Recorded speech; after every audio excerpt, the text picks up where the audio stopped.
दिवस के उपलक्ष्य में कार्यक्रम भी है। यहाँ पर हमारे डिप्टी सीएम हैं श्री अरुण साव जी, इनके पास नगरीय प्रशासन विभाग भी है। आपका जल जीवन मिशन घर घर पानी पिलाने का काम भी इनका है। हमारे यशस्वी प्रधानमंत्री जी का एक बहुत कल्याणकारी योजना कि हमारी माता बहनों को पानी लेने के लिए दूर जाना नहीं पड़े, उनके रसोई घर तक नल द्वारा पानी पहुंचे, इसलिए जल जीवन मिशन अमृत मिशन योजना लागू उन्होंने किया। लेकिन दुर्भाग्य कि पिछले सरकार में इसमें पूरा बंदरबाट हुआ और प्रधानमंत्री जी की बहुत ही कल्याणकारी योजना हमारे छत्तीसगढ़ में वो फ्लॉप हो गया। लेकिन हमारे डिप्टी सीएम इसको ठीक करने का प्रयास कर रहे हैं, काफी हद तक ठीक भी हुआ है। और अभी आने वाले समय में नगरीय निकाय का भी चुनाव है और पंचायती राज का भी चुनाव है। हमारे आदरणीय प्रधानमंत्री जी का आह्वान है वन नेशन वन इलेक्शन, तो उस पर हम लोग शुरुआत करने का प्रयास कर रहे हैं।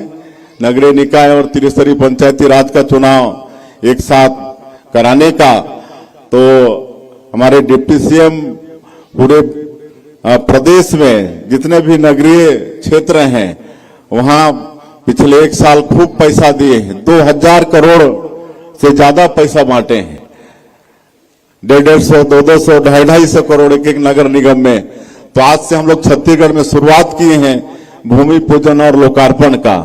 तो आज रायगढ़ में भी इसके बाद में जो कार्यक्रम है उसमें कई सौ करोड़ के रुपए का सौगात छत्तीसगढ़ सरकार की तरफ से रायगढ़ नगर निगम को है। और नालंदा परिसर की भी बात आदरणीय चौधरी साहब कर रहे थे। एक नया शिक्षा को बढ़ावा देने के लिए हम लोगों का प्रयास है, काहे कि शिक्षा विकास का मूल मंत्र है। किसी भी क्षेत्र में अगर मनुष्य को विकास करना है तो शिक्षा जरूरी है। शिक्षा खाली नौकरी प्राप्त करने का माध्यम नहीं है, बल्कि व्यक्ति को कोई भी क्षेत्र में अच्छा काम करना है, चाहे वो व्यापार हो, समाज सेवा हो, राजनीति हो, कोई भी क्षेत्र हो, तो शिक्षा जरूरी है। और आदमी जीता तो है, अनपढ़ आदमी भी जीता है, लेकिन एक पढ़ा लिखा आदमी और एक अनपढ़ आदमी के जीवन में जमीन और आसमान का फर्क होता है। तो शिक्षा को बढ़ावा देने के लिए काफी प्रयास सरकार की तरफ से हो रहा है। और आप लोगों का तो सौभाग्य है कि आपके विधायक स्वयं आईएएस जैसे नौकरी को छोड़ के आज जो सबसे कम उम्र के चीफ सेक्रेटरी होते अगर राजनीति में नहीं आते तो, लेकिन जनसेवा को अपना मतलब जनसेवा के दृष्टि से आईएएस जैसे नौकरी को छोड़ के, कलेक्ट्री की नौकरी को छोड़ के आज जनसेवा का काम वो शुरू किए हैं और यूथ आइकॉन है। और हमारा दंतेवाड़ा जैसे बस्तर क्षेत्र में एजुकेशन हब स्थापित किए हैं जावंगा में। तो ऐसा अभी पिछले समय हम लोग आए थे तो यहाँ पर आपका गढ़ उमरिया है, वहाँ प्रयास विद्यालय उसका शुभारंभ किए हैं। तो इस शिक्षा को बढ़ावा देने के लिए नालंदा परिसर, जब हम मुख्यमंत्री के नाते चौधरी साहब के साथ पहली बार रायपुर वहाँ का परिसर देखने गए, जो कि 24 घंटा हर सप्ताह खुला रहता है, रात और दिन खुला रहता है। 2500 वहां बच्चे एनी टाइम आपको तैयारी में मिलेंगे। और चौधरी साहब ने बताया कि और 2500-3 हजार वेटिंग में है, तो हम तत्काल बोले कि एक और बनाइए, तो एक और वहां बना के तैयार किए हैं। और हम लोग निर्णय लिए कि ऐसा सिर्फ रायपुर में नहीं होना चाहिए, पूरे प्रदेश के हर जिले में होना चाहिए। और पिछले बजट में 22 जिले में हम लोग इसकी स्वीकृति दिए हैं। 22 जिले में नालंदा परिषद का निर्माण होगा और वहां हमारे जो टैलेंटेड बच्चे हैं जिनको विभिन्न प्रतियोगी परीक्षा में मतलब शामिल होना है, ऐसे बच्चों को तैयारी की दृष्टि से वहां सारा मटेरियल स्टडी का मटेरियल उनको वहां पर उपलब्ध कराने के हिसाब से ये काम हम लोग कर रहे हैं। और चूंकि समय नहीं है, एक साल में मोदी की गारंटी का काफी काम हम लोग पूरा किए हैं, चाहे वो प्रधानमंत्री आवास हो, चाहे किसानों का धान हो, 21 क्विंटल प्रति एकड़ धान खरीद रहे हैं, 3100 रुपया प्रति क्विंटल धान का कीमत दे रहे हैं, 2 साल का बकाया बोनस भी दिए, रामलला दर्शन योजना शुरू किए हैं। 20,000 हमारे राम भक्त रामलला दर्शन योजना का लाभ ले चुके हैं। डॉक्टर रमन सिंह के समय में जो मुख्यमंत्री तीर्थ यात्रा योजना था, जिसमें हमारे बूढ़े बुजुर्ग तीर्थ करते थे, वो योजना फिर से हम लोग चालू करने जा रहे हैं। पीएससी घोटाला में सीबीआई जांच की बात हमारे प्रधानमंत्री जी ने की थी, आप लोगों को मालूम है, उसकी भी जांच शुरू हो गई है और दोषीदार उसमें भी जेल जाना शुरू हो गए हैं। तो इस तरह से सारा विकास का काम, आज 70 लाख से ज्यादा माता बहनों को हम लोग महतारी बंधन में 1,000 रुपया हर महीना उनके खाते में ट्रांसफर कर रहे हैं। आज भी 70 लाख हमारी बहनों के खाते में 1,000 रुपया ट्रांसफर करेंगे। तो ये सब काम छत्तीसगढ़ की सरकार और डबल इंजन की सरकार है, इसका भी लाभ मिल रहा है।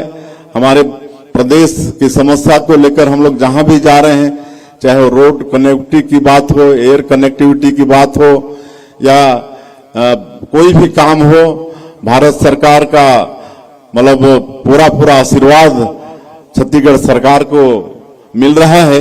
ये सब ज्यादा आज समय अभाव में नहीं बता पा रहे हैं, लेकिन आप लोगों के आशीर्वाद से, छत्तीसगढ़ की जनता के आशीर्वाद से बहुत अच्छा काम हमारी सरकार कर रही है। आज आप सब लोग देख रहे हैं कि बस्तर जैसे क्षेत्र में आज देश में एक छवि छत्तीसगढ़ की थी कि छत्तीसगढ़ में तो नक्सली समस्या है, वहां जाने से तुरंत गोलीबारी शुरू हो जाता है।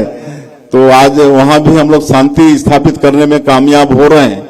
नियत नीलानार योजना शुरू किए हैं, जिसके माध्यम से लगातार सुरक्षा कैंप खोल के 96 से ज्यादा गांव में आज सरकार की सब योजनाओं को पहुंचाने का काम कर रहे हैं। वहां सड़क, बिजली, पानी, राशन कार्ड, राशन, स्कूल, अस्पताल सब खोलने का काम हमारी सरकार कर रही है। आज पुनर्वास नीति अच्छा ला रहे हैं। आज 1,500 से ज्यादा नक्सली आत्मसमर्पण और उनकी गिरफ्तारी भी हुई है, उनके साथ भी सरकार न्याय कर रही है। तो ये सब बहुत अच्छा काम छत्तीसगढ़ की सरकार आप लोगों के आशीर्वाद से कर रही है और आप लोगों का आशीर्वाद मार्गदर्शन मिलता रहे, आज के समय में अपेक्षा भी करते हैं। और जैसा समाज आते समय ही पुरेंद्र मिश्रा जी बोल रहे थे कि ब्राह्मण समाज है, ये किसी से मांगता नहीं है लेकिन आपके लोकप्रिय विधायक आप लोगों के तरफ से मांग रखे हैं कि मतलब यहाँ पर समाज के भवन के लिए कोई जमीन क्रय करके आप लोग रखे हैं, और भोगशाला के लिए तो 20 लाख रुपया आपके विधायक जी ने दे ही दिया है, उसका निर्माण काम भी शुरू हो गया है। तो एक बार उनके लिए ताली बजा दीजिए। तो मैं आज समाज का वहां पर सामाजिक भवन बने, इसके लिए 50 लाख रुपया की घोषणा कर रहा हूं। लेकिन उसमें भी आपके विधायक जी ने कहा कि इसमें भी मेरा कंट्रीब्यूशन रहेगा, तो वो भी 20 लाख रुपया इसमें देंगे। तो कम हो ही थोड़ा बहुत तो फिर देखबो, है ना, थोड़ा बहुत कम हो तो आप मन के बीच के, आप मन के परिवार के ही अन, लेकिन काम तो आप मन शुरू करा और एक अच्छा उत्कल ब्राह्मण समाज का सामाजिक भवन बने। और मैं और ज्यादा नहीं कहते हुए आज ये अवसर प्रदान करने के लिए उत्कल ब्राह्मण समाज का बहुत बहुत आभारी हूं। आप लोगों का आशीर्वाद मार्गदर्शन हमेशा मिलता रहे, ताकि आप लोगों के आशीर्वाद से हम लोग ताकत पैदा करके इस छत्तीसगढ़ को एक विकसित छत्तीसगढ़ के रूप में खड़ा कर पाए। इसी विश्वास के साथ मैं पूरे समाज का एक बार फिर से अभिनंदन स्वागत करते हुए अपनी बात समाप्त करता हूं। जय हिंद, जय छत्तीसगढ़। उत्कल ब्राह्मण समाज की, उत्कल ब्राह्मण समाज की। बहुत बहुत धन्यवाद माननीय मुख्यमंत्री जी। आपने समाज के भवन के लिए 50 लाख रुपया और पूरे रायगढ़ संसदीय क्षेत्र का शायद ही कोई गांव बचा होगा, जहां हम गए नहीं होंगे वहां के लोगों का आशीर्वाद नहीं लिए होंगे। तो ऐसा ये रायगढ़ क्षेत्र है। और हमारा ये जो उत्कल ब्राह्मण समाज है, साल में एक बार जरूर कोई ना कोई कार्यक्रम के माध्यम से हम लोग मिलते थे, भोजन करते थे। आज कई हमारे वरिष्ठ जन, कई हमारे मित्र हैं उत्कल ब्राह्मण समाज के। मैं चौधरी साहब को पूछ रहा था कि सुचित्रा दीदी कहीं नहीं दिख रही हैं। आजकल है ना वो, अच्छा ज्यादा उम्र हो गया होगा, नहीं तो इतना सेवाभावी, कितना निशुल्क में उनसे उपचार कराते थे। प्रकाश मिश्रा जी जो हॉस्पिटल चलाते हैं, उनसे कितना फोकट में इलाज कराते थे। तो ऐसे अनेकों उत्कल ब्राह्मण समाज के हमारे मित्र हैं, तो पूरा परिवार है।